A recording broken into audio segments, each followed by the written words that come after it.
بسم اللہ الرحمن الرحیم۔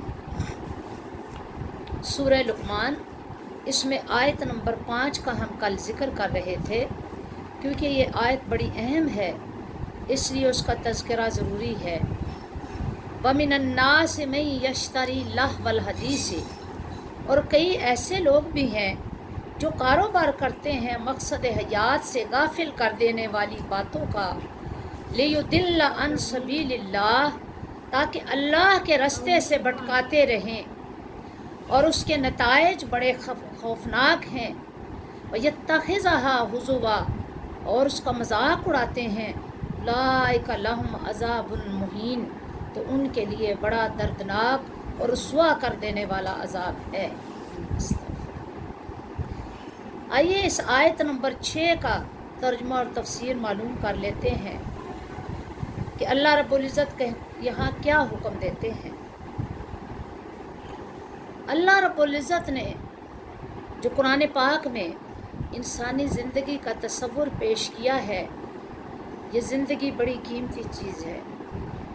الدنیا مزرعۃ الآخرہ، آقا دو جہاں صلی اللہ علیہ وسلم نے فرمایا کہ دنیا آخرت کی کھیتی ہے، یعنی اس میں جس طرح کے عمل کا بیج بوئیں گے اسی طرح کی فصل کل آپ کو کاٹنے کو ملے گی۔ یہ نہیں ہو سکتا کہ آپ دنیا کے اندر اللہ کی نافرمانی کی فصل بوتے رہیں، بیج بوتے رہیں، اور کل آپ اللہ رب العزت کی عطا کا شکوہ کریں یا اس کی توقع کریں، وہ غلط ہے۔ اسی لیے اس دنیا کو اللہ رب العزت نے بڑی قیمتی چیز کہا ہے۔ اس کا ایک ایک لمحہ، ایک ایک سیکنڈ بندہ مومن کے لیے بہت قیمت رکھتا ہے، بہت قیمتی ہے۔ اس زندگی کے اندر کوئی لمحہ ایسا نہیں جس کو ضائع کیا جائے۔ انسان کا وقت مقرر ہے، اللہ رب العزت نے اس وقت مقرر کے تحت اسے زندگی دی ہے۔ اگر اپنی زندگی کے لمحات کو اللہ کی فرما برداری کے لیے، معاملات کے لیے کی درستگی کے ساتھ، عبادات کی درستگی کے ساتھ انسان خرچ کرتا ہے تو وہ لمحے اس کی بخشش کا سبب بن جائیں گے۔ لیکن جن لمحات کو وہ اللہ کی نافرمانی میں گزارتا ہے، اللہ کی ناراضگی میں گزارتا ہے، خوشنودی کو پیش نظر نہیں رکھتا، تو وہی زندگی کے لمحے اس کے لیے باعث عذاب بن جائیں گے۔ اب دین اتنی اہم چیز ہے، دین زندگی کو اتنی اہمیت دیتا ہے کہ صرف عیش و عشرت، آرام اور لو و لعب کی زندگی اللہ نے ناپسند فرمائی ہے۔ زندگی کا کوئی مقصد ہے، اور اس مقصد حیات کے تحت ہی زندگی گزارنے کا حکم دیا گیا ہے۔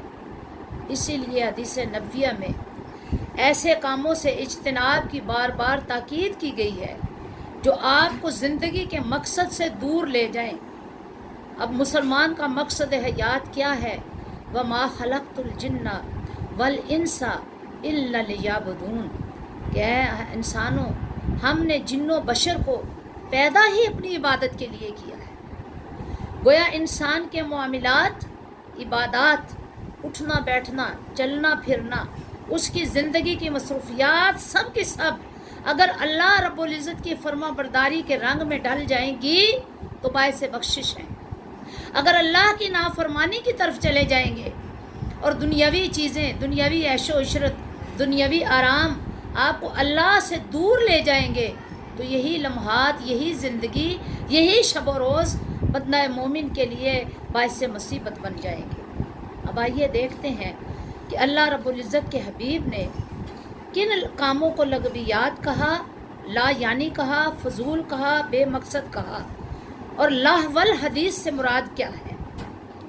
آج اسی آیت سے اس کا مطلب ہم نے معلوم کرنا ہے۔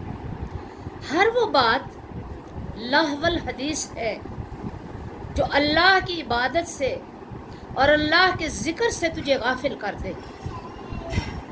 اب رات گئے تک جاگنا، قصے کہانیاں، ہنسنا ہسانا، فضولیات میں پڑے رہنا، خرافات میں پڑے رہنا، اللہ نے اس سے منع فرمایا ہے۔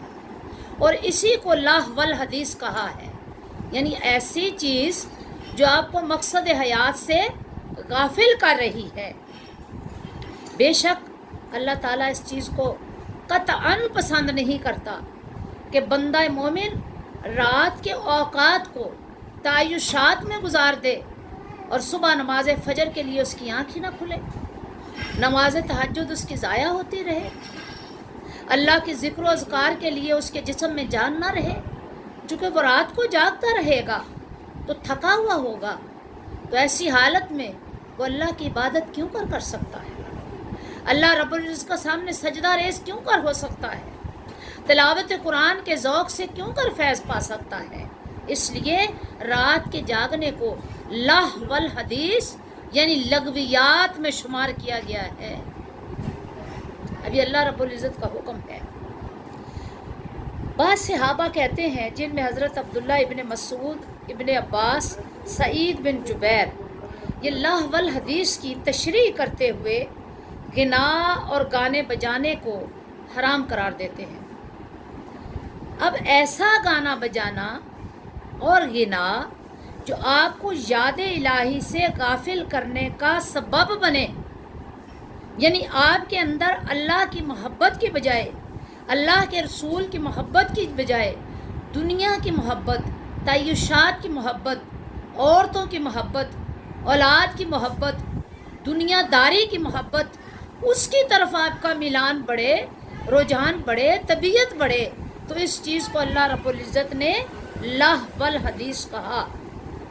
ایسا غنا، ایسا گانا بجانا، ایسی مصروفیت جو آپ کو اللہ سے غافل کر دے وہ حرام ہے، اس کی طرف جانا حرام ہے، اور اسی کو لہو الحدیث فرمایا گیا۔